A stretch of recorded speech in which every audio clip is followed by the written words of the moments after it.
giving me my first wheelchair was the greatest thing anybody could have ever done. And I think there's this stigma that a wheelchair is bad or that giving up walking is bad. But I mean, for me, this was freedom. I mean, when somebody said, here, have this wheelchair, suddenly I wasn't the slowest one pushing the lunch with my classmates, or it wasn't wait for Jill. It was suddenly I was given mobility. And so I think receiving that first wheelchair was the first time I started to really celebrate my disability.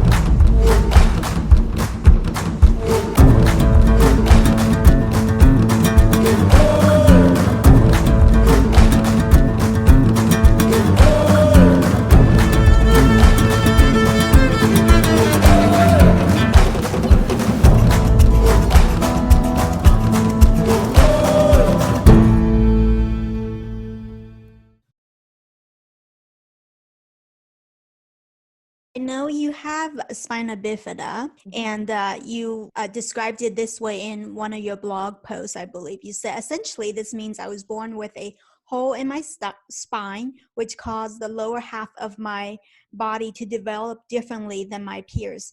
At age 7, I popped a squat into a manual wheelchair, and I stuck with it from then on. So do you mind sharing with us just how spinal bifida, I'm sure people have heard of it, how that has impacted your life and shaped your life? Yeah, so it's a birth defect, essentially, where my spinal column didn't close all the way. And so that meant as my body was developing, my legs weren't necessarily getting with the program. And so growing up, it made it very challenging because I moved very differently as a child.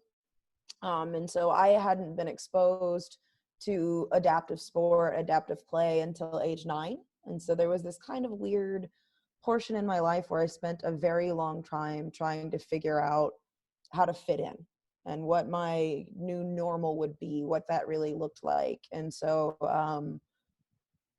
I finally got involved in adaptive athletics at age 9, and that brought a whole new world of positivity, independence, confidence my way.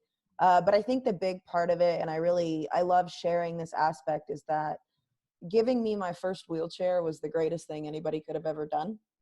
And I think there's this stigma that a wheelchair is bad or that giving up walking is bad. But I mean, for me, this was freedom. I mean, when somebody said, here, have this wheelchair, suddenly I wasn't the slowest one pushing to lunch with my classmates, or it wasn't wait for Jill. It was suddenly I was given mobility. And so I think receiving that first wheelchair was the first time I started to really celebrate my disability, because it was the first time I kind of recognized that there is freedom in spina bifida, that I can move around, that this is possible. Yeah. I think you're right, you're touching on like the perception of a wheelchair and how, and the negative messages that surrounds that in the mainstream.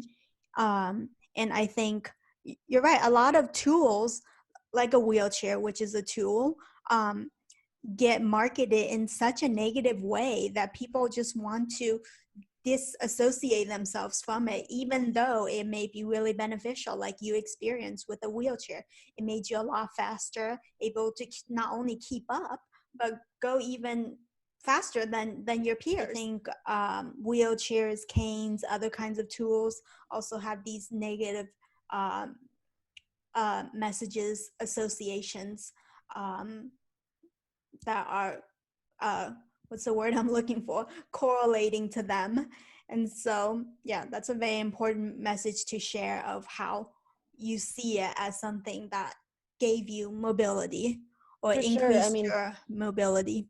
I think it's important that everybody remembers that wheelchairs, canes, crutches, they're mobility aids. It's the exact same thing as wearing glasses. It's improving your quality of life through the assistive device. And so, I mean, it's closer to a pair of glasses in my book, which are considered a fashion statement. I mean, people wear glasses and pick them out to look cool, and that's more or less what we're doing with wheelchairs. We pick out this thing that helps us maneuver and get around better. There. So growing up, describe what recess was like for you. What was playtime with your peers like for you? And how has that informed your work today with inclusive play? And why is inclusive play so important? So it's a two-pronged question there.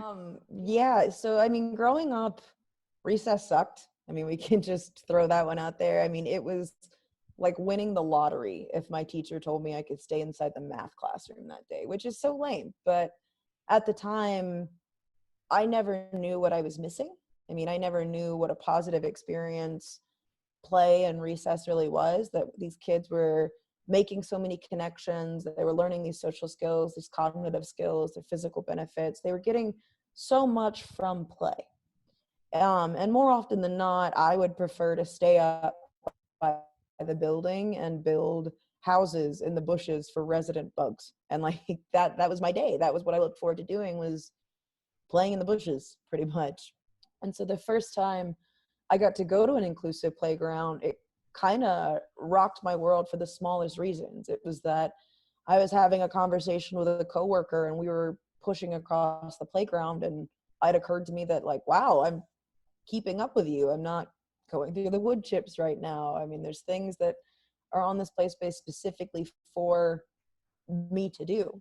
And so it was kind of cool to see truly how much this conversation has shifted and how much further than just ADA compliance we're starting to push these boundaries. I think a lot of us, people with especially physical disabilities, have stories of negative, if not traumatizing, experiences of keeping up with your peers during recess, playtime, or any such similar experiences. I know I certainly do, being a manual wheelchair user myself, and also, like you, not using a wheelchair until later on in life, despite needing one.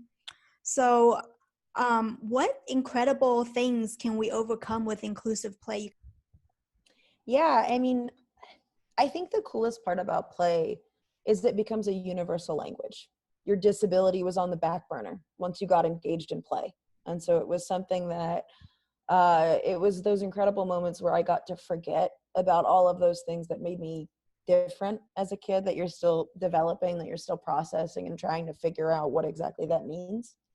And so I think play, it's critical because it is this great common denominator, and you can truly get past all of those physical or cognitive differences that separate us and just engage and be a person and be seen for that person who you are and what you have to bring to the table. And I think one of the coolest part about inclusive play is it's starting to look beyond just the wheelchair user. I mean, this is looking at children with autism or sensory processing disorder. I mean, some of the stats we have on that is 1 in 59 children are diagnosed with autism.